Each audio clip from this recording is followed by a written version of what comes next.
Friends, welcome to Day Out with a Star. As you all know, the mission of our network is to celebrate and share the life stories of real and amazing stars who are working to change this world.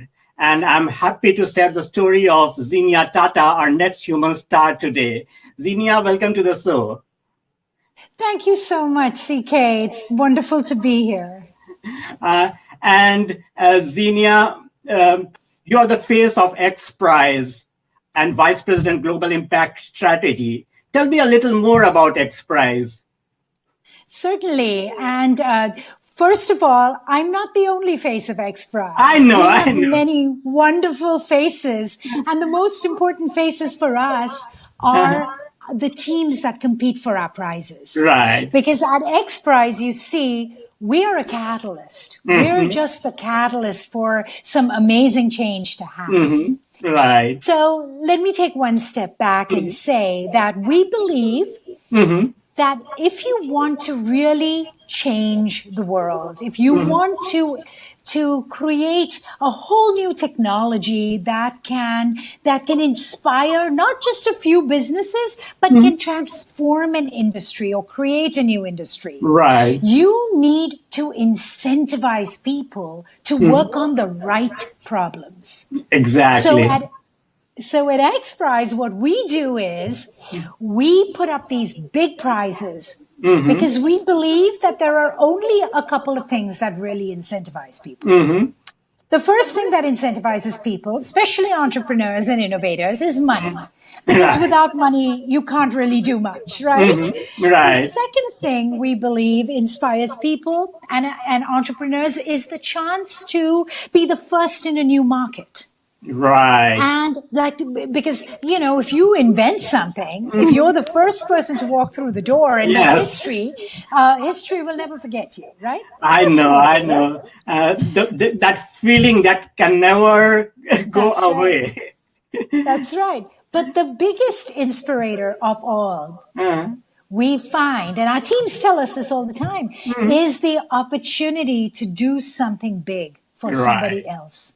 Even if you don't know who that other person is. Exactly. So our mission of benefiting humanity and incentivizing, we're very technocentric, so incentivizing new technologies that will change or shift the trajectory of humanity in a certain sector is a phenomenal attractor, a magnet for some of the best entrepreneurs, minds, thought leaders on the planet. Right. So we are merely the catalyst for the faces that are changing the world.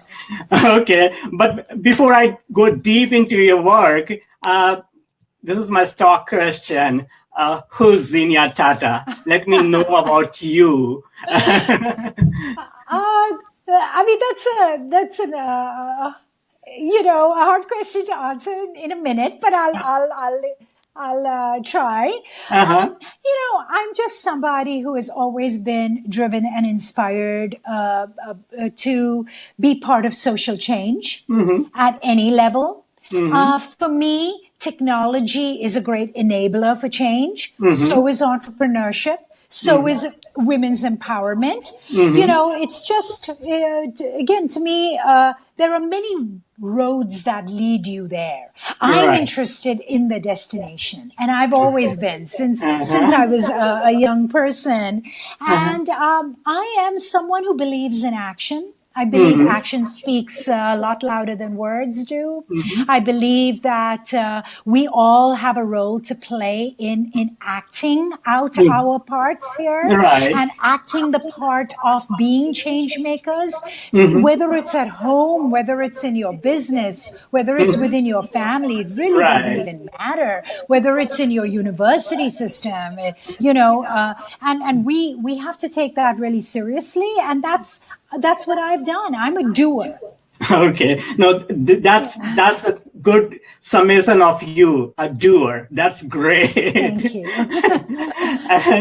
But you graduated from St. Xavier's College, University of Bombay, in English literature, but now work to create this social impact around the world. When did you take that leap of faith to serve the base of the pyramid? Oh, long before I graduated, actually, St. Xavier's and Bombay itself, growing up here going to college in the late 80s, early 90s, being here in Bombay, in India. Bombay at the time, not yet Mumbai, and growing up in a family that was very socially conscious, I think anybody who grew up in India, whether you were in a city or a village, it's Right. difficult not to be impacted by the surroundings. Your surroundings are what Exactly. make Yeah. you, Yep. right? Yes. And, in those days, we didn't have the kind of connectivity we did with digital systems and Right. platforms, but we did with human systems and Yes. platforms. Yes. So even at St. Xavier's College, at my college, we had an amazing couple of platforms that did some brilliant social work out in the community. And as you know, the Jesuits really sort of Yes. started that 400 Yeah. years ago. Yeah. I went to school in a St. Xavier's school. So. Exactly. So that ethos, right? That they Right. bring. So Right. all of that influenced me long before I graduated. I mean, I still am trying to figure out so many years later. Don't tell my professors, but why I studied English and French literature when I was so interested in physics and astronomy and cosmology and the harder sciences, but to do with space. But I Yeah. ended up studying English and French literature and not anything more humanitarian and not anything more scientific. It's just a But like mystery. maybe at the heart of it, you wanted to communicate, right?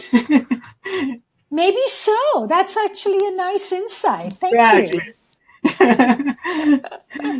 No, So, that's an amazing thing. And let me go. You said you are a doer, but you are also a maker for me because you have designed, built, and deployed a lot of social enterprises. And even here, you are working on a social enterprise. Give me some examples. And which is the one you are most proud of? oh, I will not be able to answer that one because I'm so proud of I all of know. them, right? Because they have different impact at different levels. Uh, Again, as a doer, action is important. I'm not as interested in talking about the work before it's done, because you understand that to do real transformation, you're going to have multiple iterations. You're going right. to have to let the ego go around being married to one outcome. Right. Okay. Yes. And for me, the process of transformation, the process of technologies emerging through rapid prototyping, for example, has always Right. been very exciting. So some of the examples that I can give you of things I've been involved with is when I was at IDE, we had the first, I'm very proud of this, we had the first ever grant from the Gates Foundation's development portfolio. Oh, wow. That's great. First ever, and IDE had huge presence in India as well. And through that grant, we had to develop 13 water-related technologies for smallholder farmers across Africa and Asia. Wow. Which, we're looking at multiple environments, right? I mean, you were saying you were from Bihar yourself. Yes. I mean, just even Bangladesh and the Indo-Gangetic Plain and Bihar, you would think on a map, it's all very similar. It's all very close by, but Right. the technologies needed for farmers are completely different. Yes, exactly. The acceptance Right. Yes, the acceptance of the technologies, etc. So we worked on 13 water-related technologies and realizing along the way that technology alone doesn't do anything. Right. It's about market connections Yes. as well. It's about adoption. It's about long-term sustainability financially. It's about deployment. It's about market systems, right? So it's so much more than just one thing. Then when I came to XPRIZE, I launched 2 prizes out of India. These are big global prizes, like all of our prizes are. But they were the first 2 XPRIZes launched from another platform, from another country. And one was in women's safety All and right. one was in water abundance. Wow. Okay. Yeah. Yeah, yeah, yeah. Like you have worked to launch creative challenges that can stretch the human potential, right? Uh, Yeah. so, give me an example of like one of those prizes. Give me an example how you went about it and what was the thought process behind it, and how could you achieve that Certainly. what you wanted. Certainly, certainly. So, why don't I talk about the water prize? Because I Okay. know you have an environmental background, Right. and I think you and maybe some of your viewers will be Right. interested in it. So, Uh-huh. the water challenge, as you all know, is massive on our planet. It's Right. an impending problem that is going to, Mhm. take us down in a lot of ways, right? Right. Everyone talks about how the next wars that will be fought are going to be around water, right? Exactly. And, by 2025, how, 1 out of 3 people on this planet will be living in extreme water scarcity, Hmm. right? And Right. recently, the UN altered that number even, I think, to 2023. Mhm. This is a huge crisis that we are facing. Exactly. And so when we start looking at a problem, one Hmm. of the big things that we do well at XPRIZE Hmm. is we know how to define the problem in a way that Right. leaves it open Yeah. for crazy innovation. Okay? Now, I And it doesn't remember come like easily. when I went to Indian Institute of Forest Management, the first class Yes. we took was Yes. defining problems. And my professor Defining said that's problem. half the battle done. Correct. Correct. So when you look at water, Hmm. the problem with water on our planet is only 3 problems with water on our planet. And I'm trying to give you an example of how we go really big, Right. zoom out, and then we Hmm. zoom in. Hmm. Okay. So the 3 problems with water are basically availability, Hmm. access, Hmm. and contamination. Okay. Availability, our Hmm. Earth is a closed loop system, Right. right? All Right. the water that's been here has been Right. here for billions of years. There Exactly. is no new water. Right. So right there, you have the realization there is no new water. We've Hmm. got to do with existing water. Right? Hmm. Hmm. And we all know that less than 2% of the water on our planet is fresh. Right. Everything else is saline, Hmm. trapped in ice, trapped Hmm. in the atmosphere. Right. Right? So Right. we've got to find these hidden sources of water, Hmm. essentially. So, and our Earth is not created equally. We have high mountains, we have deep ravines, we Hmm. have deserts, we have a lot of ocean. What is it? Hmm. 76% or something of the planet's covered with ocean, right? Right. So water is not equally available to Hmm. people. What is available then as you narrow down your thought funnel in Right. problem solving Right. or problem defining is whatever is available is not always easily accessed. And then there's a whole unpacking of why, from social Right. political reasons to Yes. caste in India and Yeah. other countries in Asia. Look, there's all these other problems, right? Hmm. And what people then can access is Hmm. often contaminated. Yes. Sometimes naturally so, naturally Right. occurring arsenic, Hmm. fluoride, Right. etc. in our water, right? So we start looking at the depths of the problem. And then we call those the grand challenges or the problems, right? In a Right. space. And then Right. we examine what is keeping that problem stuck. What are the systemic failures? Who Right. is benefiting? Right. Why does the problem exist? And then why does it persist? And Hmm. then from there, Hmm. we start talking to experts. We start Hmm. putting on different lenses, if you will, Hmm. Hmm. of exponential technologies, Hmm. new market systems, Hmm. understanding what can shift this paradigm. Right. And then through that, we came up with multiple different audacious ideas. And the one that we picked to move forward with is the one in atmospheric water extraction.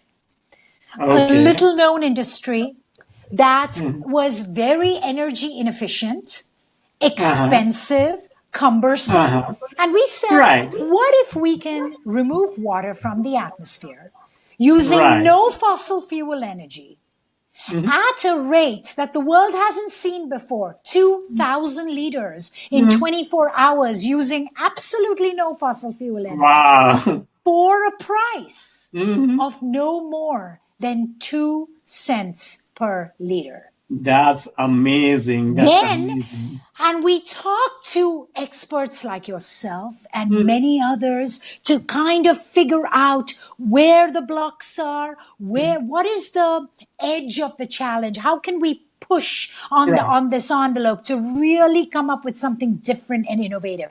And what is very audacious and yet possible by the laws of physics and nature, right? So then we came up with the Water Abundance XPRIZE, where a winning team will have to extract 2,000 liters of water from the atmosphere in 24 hours, using a device that uses absolutely no fossil fuel energy at a rate of no more than 2 cents per liter. Wow. This is amazing. And I think you have clearly stated the thought process that went behind it. Yeah, sorry if I said too much. No, you have not. But like one question, keeping in India in my mind, comes over again and again, that are these technologies that we do for the poor or anyone, is it sustainable? What I mean by that is that we put so many technologies in the field and a lot of them just like waste away. Correct. You're absolutely right there. And I've seen it with my own eyes. And I'll be honest with you, I've been part of some of those failures as well. Right? We all have. If you've worked in development, you've worked for as many, 2 decades, in different countries, you've been part of that system too, right? Yes, that's what, we have seen it through our own eyes, all the failures. Correct. Absolutely. So let me answer your question now. So, that's a challenge. You have to know the market that you're designing for. So now I'm not talking so much from the XPRIZE perspective. I'm talking about from the entrepreneur, the innovator perspective. Exactly. You have to understand your market. And there's frankly only one way to understand your market. And that way is basically to talk to your customers. Not 1 or 2 of them, but 100 of them or more, hundreds of them, because they will tell you exactly what will and won't work. Also, you have to contextualize for your market. You have to understand the context you are designing for. For example, these atmospheric water extractors, these are pieces of machinery that sit outside. I envision that it'll sit outside on a building like I can see outside my window right now in Mumbai with a water tank on top and the extractor on top of that, gravity feeding the water tanks. So these machines will sit out for 10 years of monsoons, 10 summers, 10 winters, 10 to windy cyclone days, whatever it might be per year, right? Exactly. So you have to design for your context. You have to design for your markets and design for your context. And I think that the development sector really failed in that for many years, right? But that's changed. I mean, I would say it's changed for over a decade now. I mean, in the early 2000s, with the advent of social entrepreneurship, we realized that we have to design in a very different way. So I think that's the short answer to how do we avoid that. Know your market, design for the market. But I do want to add one thing. I don't believe that there is any shame in starting to target, if you're an entrepreneur and an innovator, start to target one level or layer above where you want to also have impact, because there is a trickle down effect. There's in our world that is so connected today, and with our market systems that are very vibrant, especially in countries like India. You have not just a trickle down effect, you have a backwash or a trickle up, you have a side to side, peer to peer component as well. You know, so I think sometimes as an entrepreneur, you have to approach, because you have to be sustainable first to make it sustainable for others, right? So, right. No, but like it also comes to my mind that how do you scale this? It's always like sometimes how it happens is entrepreneurs are like small pockets all around. Yeah. But to scale it at a massive scale in countries like India, Bangladesh, and all over, how do you do that? So scale to me is the biggest challenge of our field at this time, right? And it's been a challenge for a really long time. I'm not saying anything profound, right? So, but now more than ever, we must be designing for scale. So a couple of things. I believe that scale has to be designed in the DNA of the project. Or the technology, or when you're doing your market research, whatever. You cannot impose scale on top of something that exists. It has to come more organically from within. Okay? So that's the first thing. Second thing, is that I believe that today, some of the biggest markets in the world, some of the biggest opportunities are governments. Look at India, look at China, and they have the mechanism just because of who they are. They fundamentally are. They have scale built into their mission. Right? And so I say we need to partner more with governments. I'm a big admirer of Niti Aayog in India and what Niti Aayog is doing, Niti is doing here. And more than that, what their vision is to do for India, So in China, the biggest market, hands down, is the government's gap, right? Exactly. The biggest mobilizer is the government. So again, we must break down our silos, partner with governments, partner with other organizations. I think being a catalyst, being the Intel chip inside your computer, right? Being the software inside this massive system of hardware will bring you, as a catalyst, the kind of impact that you can never have if you do it alone. Right, exactly. And that was the thought process behind our Day Out with a Start platform, where we are bringing all these real entrepreneurs who are doing the right thing in the field. And if you can connect them with the fans and people who can model themselves along your path, that would be the most amazing thing to do. Yes, absolutely. No, I hear you. Coming back to, you are a woman in the development sector, and there's so many more around. What advice would you give to the new crop of women professionals who would like to make a career in the development sector? Well, I would give this advice, whether it's to a woman or to a man, to the sector as a whole, and that is, we need to boldly embrace the power of exponential technologies. Right.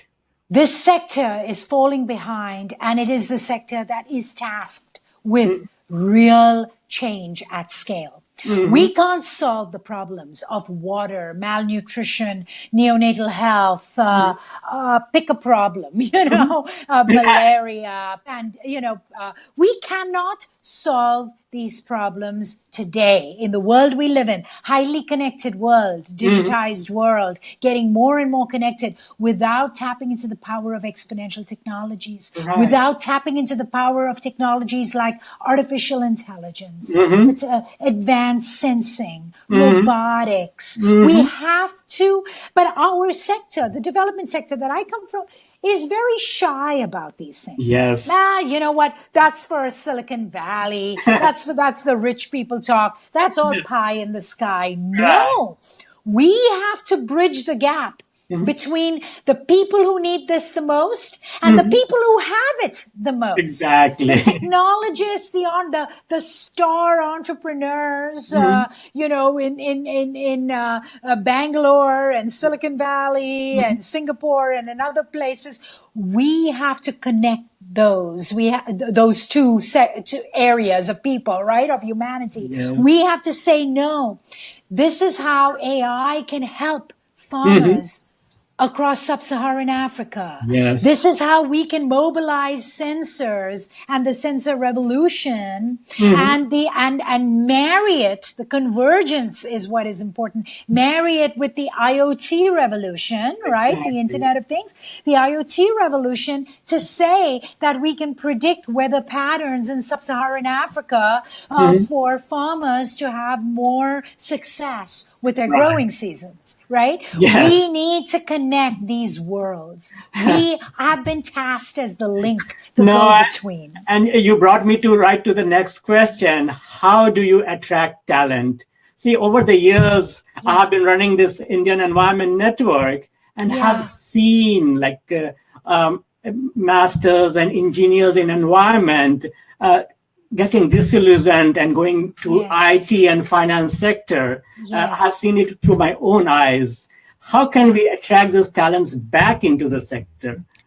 Well, I will tell you, and this is where I come back to XPRIZE, where you have to incentivize people. Exactly. And you incentivize them with an audacious challenge that they can actually solve. Yes. You incentivize them, by valuing their contributions like you're doing and trying to give people a voice. Exactly. You incentivize them in various ways. But I agree with you. I think we are seeing a drain, and I think a lot of the hard sciences are seeing a drain, right? Yes. Because it's easier if you're a PhD in physics today in the US to go and work for a big financial firm. Exactly.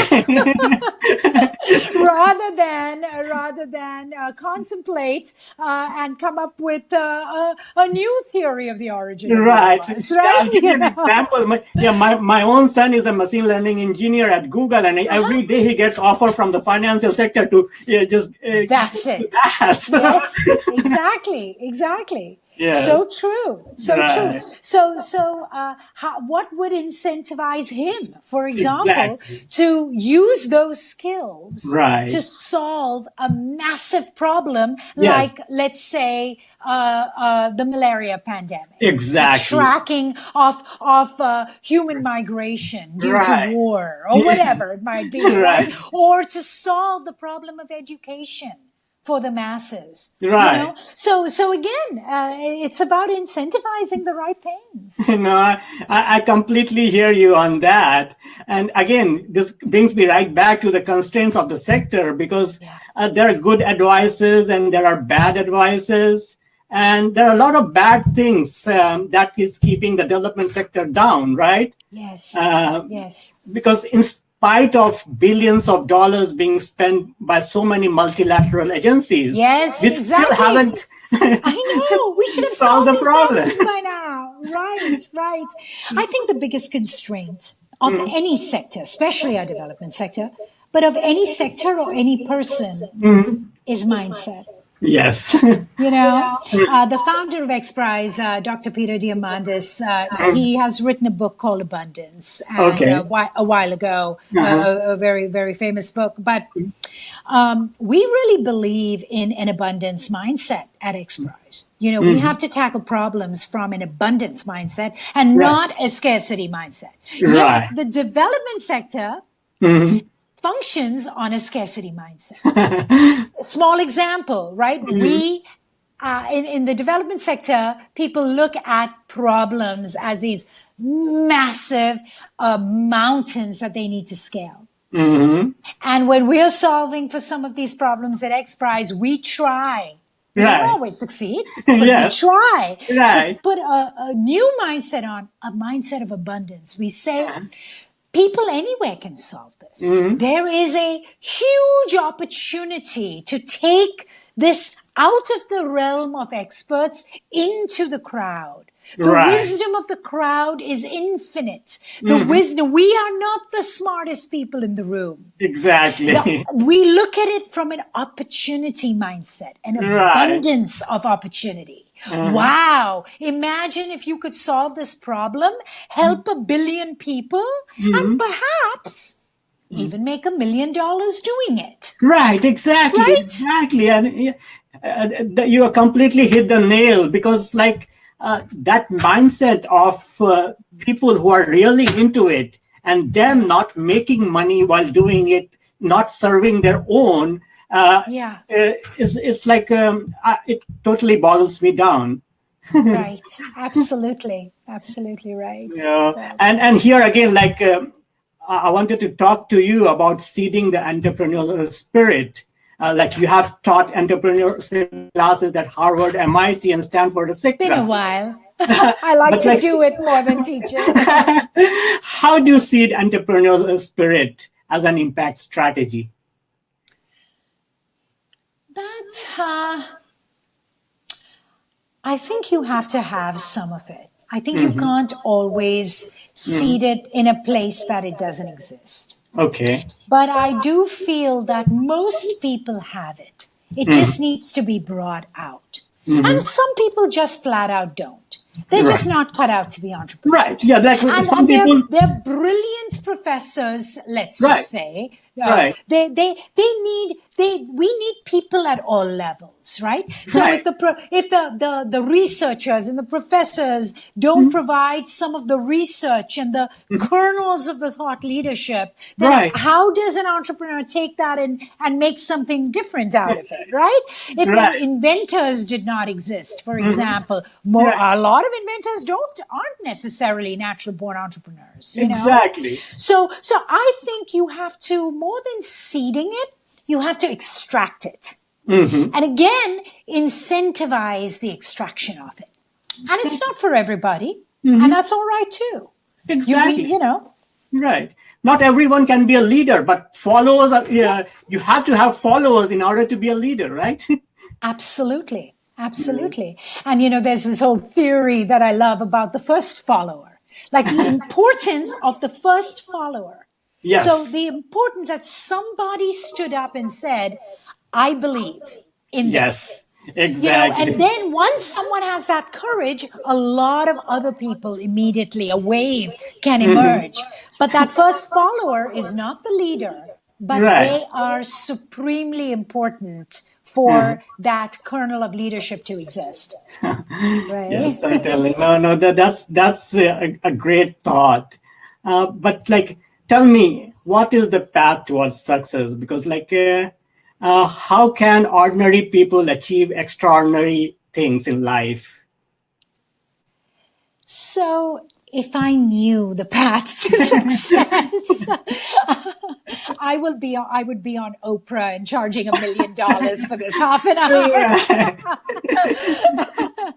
So Give me your I don't know the examples, answer to the path to success. I think we're all trying to figure it out. It is, first of all, I think a little bit of defining what success really means.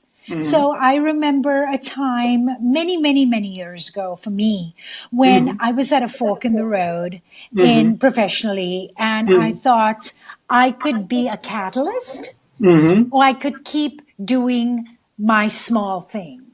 Okay. And this was, again, I was in my 20s at the time, late 20s. Right. I started my first enterprise at 29, and you know, and I was kind of saying I was toying with the idea of doing a master's in social work and trying to become more of a counselor and, you know, helping one individual at a time Right. versus taking this job where I could design and start a crisis center for youth, right? Okay. And impact tens of thousands of people and families, youth Right. and families every year. You Yeah. know, so I think first of all, you have to define your own path to success. And that definition changes of success, right? Money has to be a factor in it because we all have to survive. How Right. much of a factor is it for you? Only you can answer that. Yes. right? With your own circumstances, right? Or desires. And then there is this other component as you get older, right? That comes Right. in, which is about, the definition of success in spiritual terms, the Yes. definition of success that is something that is bigger and higher than you. Yes. And you have to know and be able to find that, define it, and then walk on that path. And of course, the great paradox, and I can say this to an Indian because in India we grew up with these thoughts, and Yes. you may Right. relate to it. The great paradox is that the minute you define that it's for something bigger than yourself, and you start walking on that path, then that thing or that person that is bigger than you makes it Yes. doubly and triply difficult for you. Oh God. And that's the trial and error of this lifetime, right? Right. So But I think we're all trying to figure that out. yeah, but tell me, what has been the role of your family, friends, and mentors in being what you are? Well, I have a relatively small circle of close friends and family, even though, like most Indians, I have lots of, extended family, and I think for family, it has always kind of been the inculcation of a social mission from both my father and my mother's side of the family. That was a big thing. Mentors and friends who have come and gone, playing their part over the years. Some maybe even unnoticeably, right? That you Right. realize had an impact on your life many, many years later. And I believe at this stage, more than anything else, frankly, in listening to your conscience, in being Right. your own guide in a lot of ways, taking your own counsel, really kind of adhering to what you have set up for yourself as those pillars of success. And for me, my spiritual beliefs, I'm a daily meditator. Those things I uphold as things that mentor me. They are not people or friends or Right. family necessarily, but they are values that have a guiding and mentoring quality. And I think so it's important to look beyond just friends and family and Right. mentors, because they come and go through your Yes. life. Yes. Yes. So yeah, it's quite true, and like it's your inner self that Yes. always lives with you, right? That's right. And that higher self, that is what you are continually aspiring towards. Yes, exactly. And that brings me to my next question. What is your legacy? Oh my God, I have no idea. And I don't But think like, about it or worry what do about you it at think all. you would be leaving in the sands of time? Tell me. CK, you're breaking up. I didn't hear that Uh, part. I wanted to say that what do you want to leave in the sands of time? I'm sorry, CK, you were totally breaking up, but you're back now. It's probably Okay, my all Wi-Fi right. So connection. yeah, I just Say that again. wanted to know about your legacy, and I asked this question: that what do you want to leave for your children or someone else in the sands of time? Um, I'm nothing really in Nothing. terms of, I just believe every one of us is on our own personal journey. Uh-huh. And that in this journey, we have to figure out how we can have the best impact we can on other people at this time. Right. I have not had the pleasure of being a mother in this Mm-hmm. lifetime, Mm-hmm. but I don't worry too much about leaving anything behind. I just approach life and challenges as fearlessly as I can. Mm-hmm. Some days I don't make it, don't do Uh-huh. a good job. Other days I do, Uh-huh. and that's it. Just taking one step at a time. But, I but don't you think much about my legacy. but you do realize that like through this even through this XPRIZE, you are impacting the lives of so many people every day, right? I hope so. Yeah, I hope so. No, yeah, and that's the beauty of being in this sector, right? You every day, either knowingly or unknowingly, you are True. impacting the lives of so many people. True, you have a choice, yeah, Yes. and it's and we're very fortunate to Hmm. have that choice. There's a lot of people stuck in corporate jobs. They Hmm. need to feed their families, or in servitude in different Right. ways. They're in Right. survival in so Right. many ways. They don't have this choice. And Exactly. you know what? I actually take that back for a second. Because Mhm. I believe that as a human being, every day we do have the choice to impact the life of somebody else positively. Even Certainly. if it's small, your colleague, your friend, Right. your Exactly. children, your family, whatever it might be, right? Mhm. So, but beyond that, in terms of a larger scope of impact, Exactly. On a we larger have scale. that privilege. We Yes. have that choice, and Right. we must exert it every day. We're Exactly. failing ourselves and others if we don't. Yeah. Zenia, thank you so much for joining our Day Out with a Star platform. Thank you. You- Thanks a like lot. you are now one of our mentors on the platform, and we'll always seek Oh, your advice and guidance in growing this movement up. So thank you for being on us. So thank you very much for having me, CK. Good luck with everything. no, thank you so much again. All right. Take care. Bye Take bye. care.